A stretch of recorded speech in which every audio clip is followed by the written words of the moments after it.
Good afternoon, everybody. It is Saturday in Pittsburgh, Pennsylvania. My name is Adam Bittner, digital producer at the Pittsburgh Post-Gazette, joined today by Ray Fittipaldo, our Steelers beat reporter slash NFL draft insider, who loves doing all things mock drafts.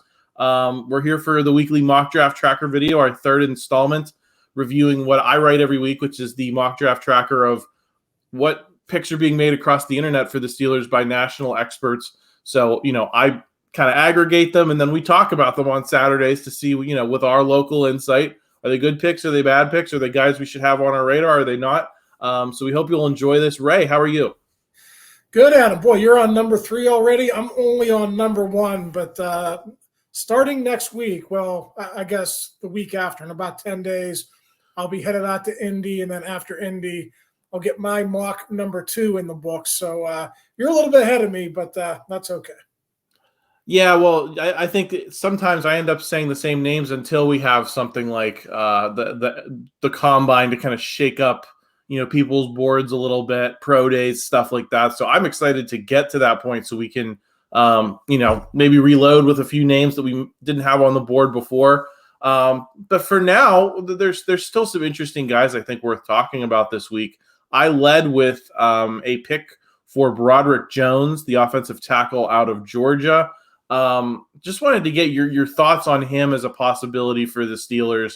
What do you like about him? Does his versatility make him a good fit with this offensive line, given that, I'm not sure how I think the future of the entire offensive line is murky, meaning he could kind of be a fixture really anywhere other than center, I think, given what the Steelers' needs might be at a certain time. So what do you think of him as a possibility?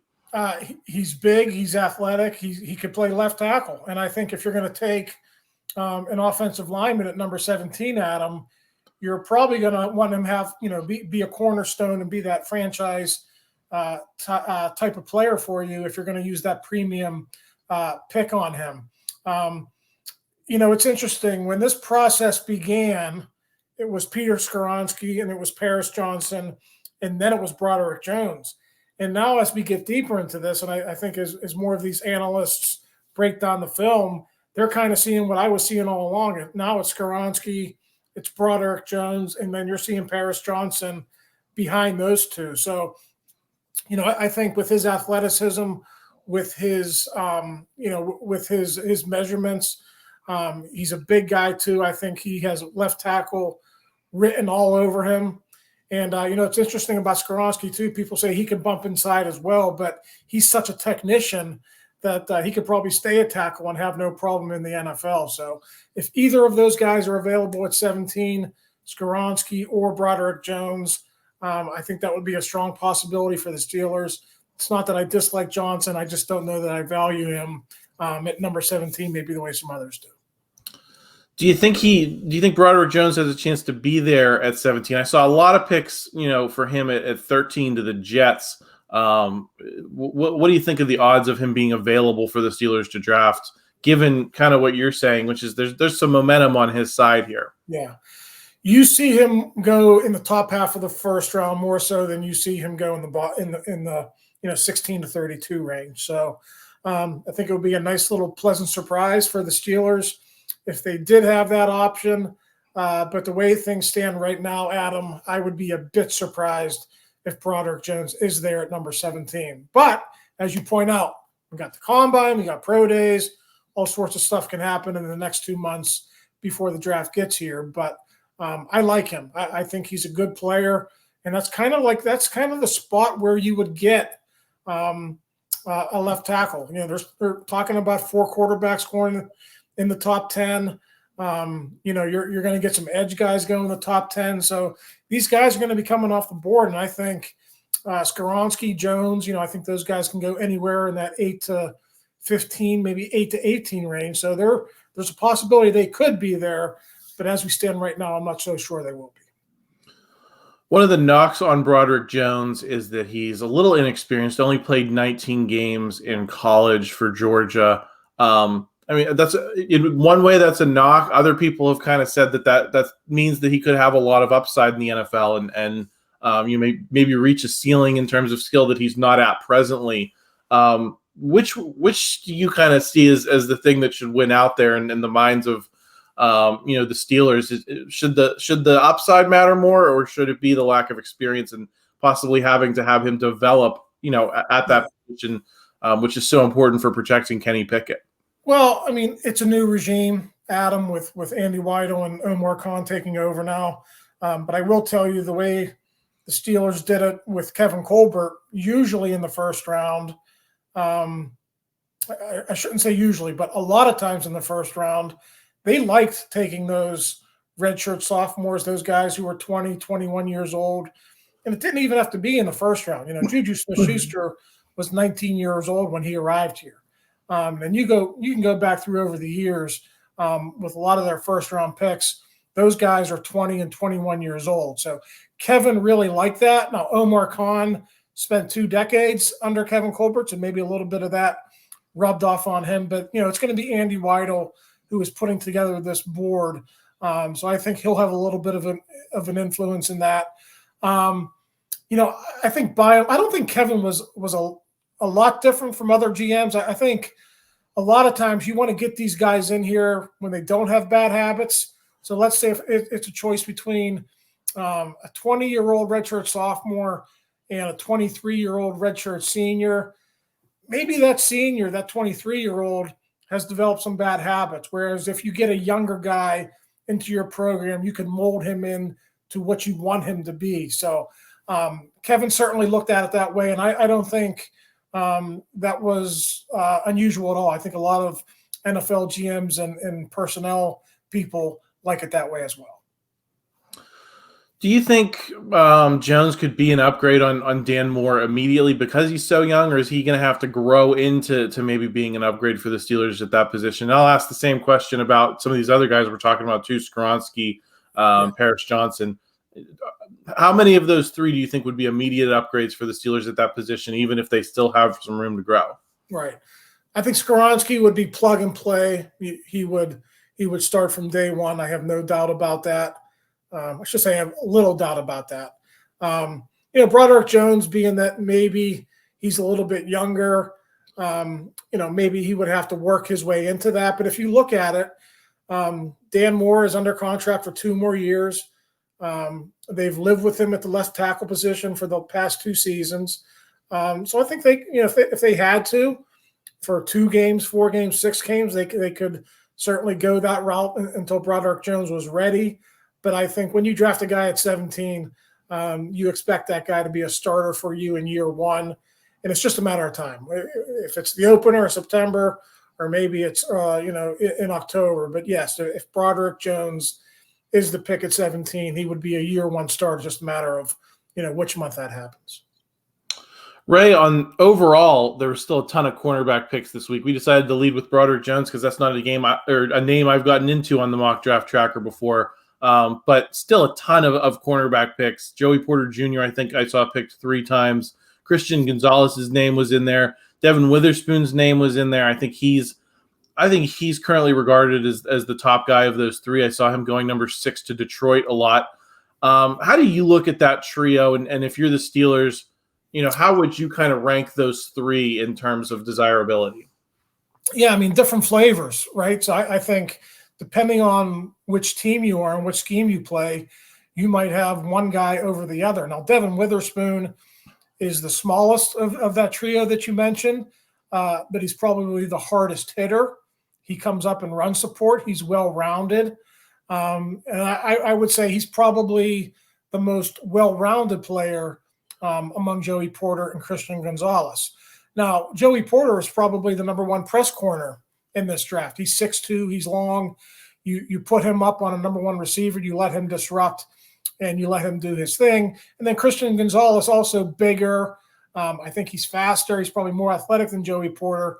He also has better ball skills, or I should say better ball production at Oregon than Joey Porter had. So he's got a little bit more to add in that area. So you're right. These guys are all over the board. You might see some people who have Joey Porter is the number 1 corner. You could see others with Devin Witherspoon. And then I looked yesterday, Lance Zierlein from NFL.com, who writes up all the prospects for their page. I think he had Christian Gonzalez as his top corner. And Witherspoon and Porter weren't far behind, but he liked Gonzalez a little bit more than those guys. So again, it's a flavor type thing. What does your team need? What scheme do you play? All of that factors into it. But I think without a doubt, those three guys are the top three. And I would expect all those guys to be off the board by number 20 at the latest. And a lot of those guys could end up going in the top 10 or the top 15. You mentioned flavors. What flavors do other teams want? What flavor do you think the Steelers would want of those three? How do you think they might be looking at them in terms of their scheme? Well, I mean, the nice thing for them, assuming they can re-sign Cam Sutton, is they have a versatile guy in Cam Sutton. So depending on who they would draft, let's say they draft Joey Porter. So Joey Porter goes outside. He's one of your two outside corners. And then you would have the flexibility to move Cam Sutton around in your secondary. So, I think the Steelers know Joey Porter better than any NFL team right now. They're intimately familiar with him because he grew up here. He was at their facility when he was in his high school years. So they know him. They know how he could fit into their defense. But that's not to say that Devin Witherspoon wouldn't be a good fit, or the Christian Gonzalez. Hey, listen, somebody with Christian Gonzalez's ball production and that athleticism, you find a way to make him fit your scheme. So I don't know that that's, with the high-end guys, the guys will be off the board in the first round of the top 20. I don't know if that's a big issue. When you're drafting that type of pedigree, you make those guys work within your defense. Ray, we heard some rumblings this week about Marcus Peters from the Ravens, just kind of rumors from the Super Bowl radio row. But I think it was, whether it's Marcus Peters or whether it's someone else, I wonder to what degree you think the possibility of them signing another free agent corner in addition to Cam Sutton would impact their interest in drafting one of these young cornerbacks. Because these guys all kind of seem like cornerstone type of players. Guys you'd like to have around here for a long time on cheap contracts. Right. Do you think if they sign two free agent cornerbacks that they could still draft some of these guys we're talking about? Yeah, Jalen Ramsey is another guy you hear rumors about. I don't know how reliable those rumors are. For me, a lot of times, Adam, you have to look at the depth of the draft at a certain position, and that will determine what you do in free agency. And with this seat being such a good year for defensive backs and specifically cornerbacks, I don't know that you have to spend a lot of money on a guy like Marcus Peters or Jalen Ramsey to bring him into your defense. Now, that's contingent upon them re-signing Cam Sutton. Let's say Cam Sutton goes. Okay, then, yeah, you might have to go out and make a move. And you might have to go get a guy like that. You might have to spend more money than maybe you were planning on. But if we go back to our original scenario where Cam Sutton re-signs, you have Levi Wallace, then you could draft a corner at 17, plug him in. Even 32, even 49, you can get a guy who can contribute right away. So I don't know that that's a big issue. But again, a new regime, Adam. We'll see how this plays out. We know that Kevin Colbert liked Cam Sutton enough to sign him to a second contract. We'll see if Omar Khan likes Cam Sutton enough to sign him to a third contract. I think they would like to, but of course the price has to be right. Another interesting name I saw this week, Ray, was Syaki Ika from Baylor. He's a defensive, really a nose tackle, interior lineman. He was actually in the mock draft that I looked at, paired with Lucas Van Ness, who was the name you raised last week in your first 7-round mock draft. Let me ask you first what you think about the Steelers going, defensive lineman 1-2 in those first two picks. Do you think that there's a possibility that we could see that given the age and in some ways lack of depth at that all along that front? I would be surprised if you saw that 17 and 32, but I wouldn't rule it out. Say 17 and 80 or 32 and 80 or some combination of that. I wouldn't be surprised if we saw them take two defensive linemen in this draft. Syaki Ika from Baylor. He's a pure run-stopping nose tackle. He does not offer much value in terms of the pass rush. So he would be a situational type player. Typically, nose guards now in 3-4 defenses, that guys that don't offer pass rush capabilities, they play 30 to 35, 40% of the snaps a game. So I wouldn't spend the number 32 pick on him. I probably wouldn't even spend the number 49 pick on him. I think you can get a guy like that. Maybe not a guy as good as him, but you can get a run-stopping nose, in the third round, even in the fourth round. So I think, what you see at 1732, you're looking at impact starters. So you would be looking at, obviously, an edge guy or a 5 technique defensive end type in the mold of Cam Hayward that can play pretty much on all downs. So that would be a Lucas Van Ness type of pick. That's why you see him mocked, I think, more in the first round than a guy like Ika.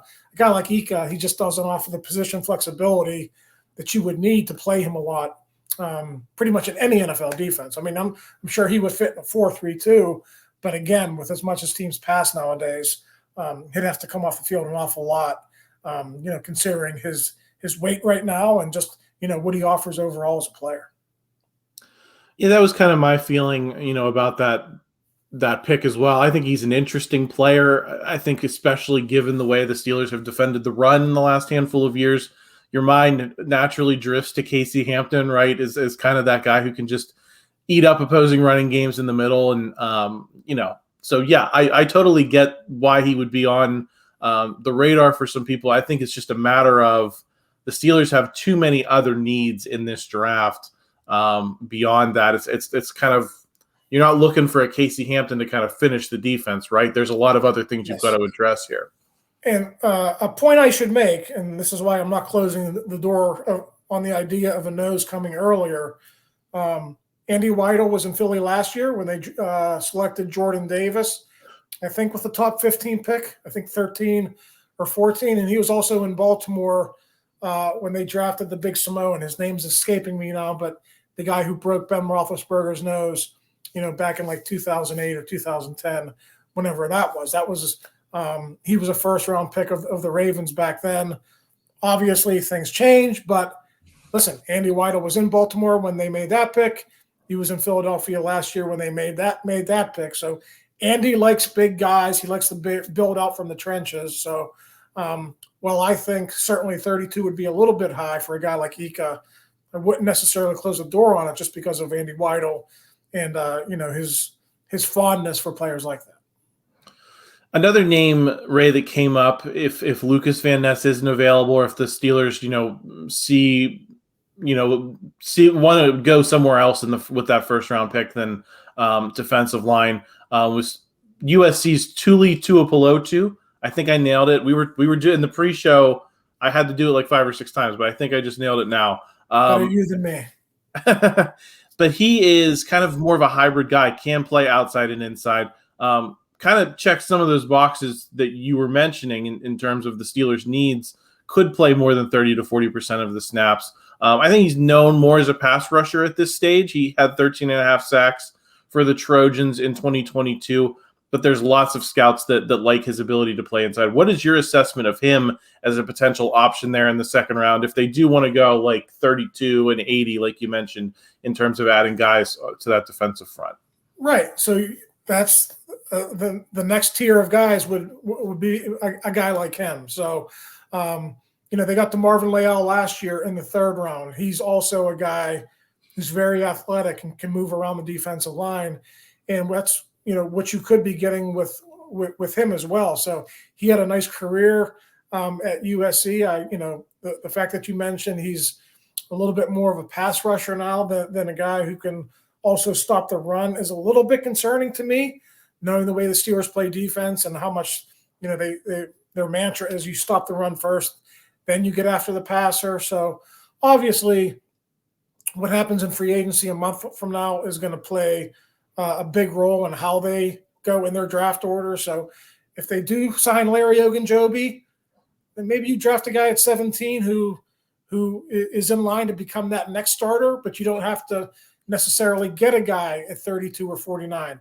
But if you don't re-sign Larry Ogunjobi, that's when maybe you might have to double dip. You might have to go, 17 and 49, 32 and 49, something like that just to make up for it. So free agency is such a huge part of this process.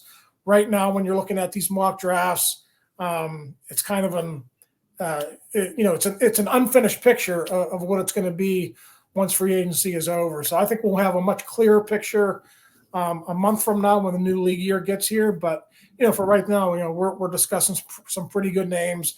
And I think we're spot on with positions too. Cornerback, O-line, and D-line. I think those are the three biggest needs for the Steelers as they head into the offseason. Yeah, I enjoy talking about these things at every stage in the process because you get familiar with some players early, maybe you get familiar with some players later. It's not, it's always a fluid thing. So that's why videos like this are fun. Ray, are there any names as we're looking toward the combine? This is probably the last time, at least I'll have you on this video before the combine. Are there some names that we haven't talked about that you're interested to see how they perform in Indianapolis? Or are there some names that we have talked about that you think Indianapolis is going to be pivotal for them? I've heard, Adam, not so much names, but let's look at this from a position perspective. After those first three tackles in the first round, I've been told this is a better depth draft for interior offensive linemen. So, there are some centers who can go late first or in the second round. John Michael Schmitz from Minnesota is a guy who's been getting some first round run lately when you look at some of these mock draft and some of these top 50 lists out there.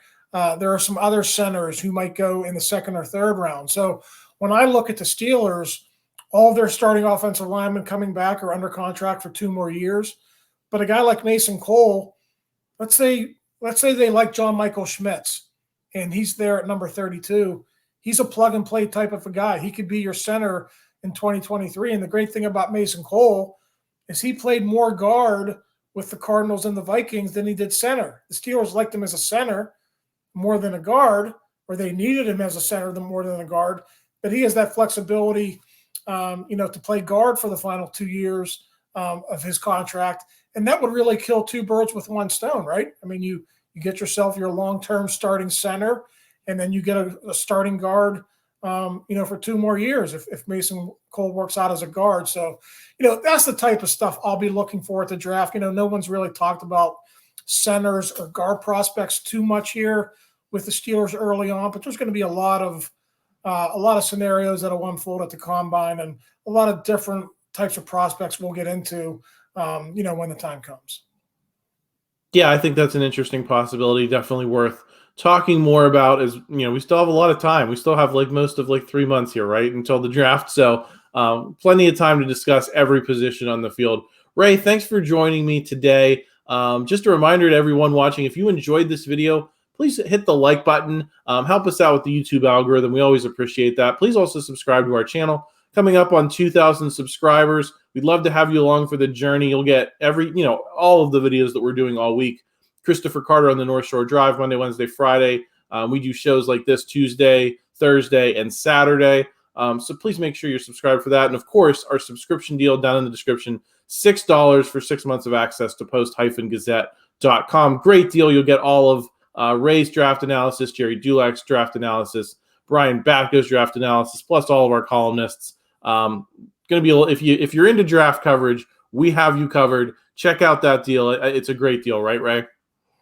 Absolutely. $6 for 6 months. You'll get your money's worth in the first week of that deal, guaranteed.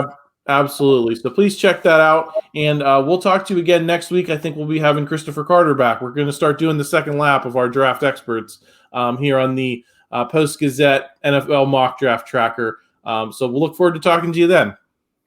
Thank you for checking out this content from Post-Gazette Sports. If you liked the video, please like it and subscribe to our YouTube channel. If you enjoyed it on Apple Podcasts, please rate us 5 stars on Apple Podcasts. For 6 months of digital access to post-gazette.com for just $6, click the link down in the description.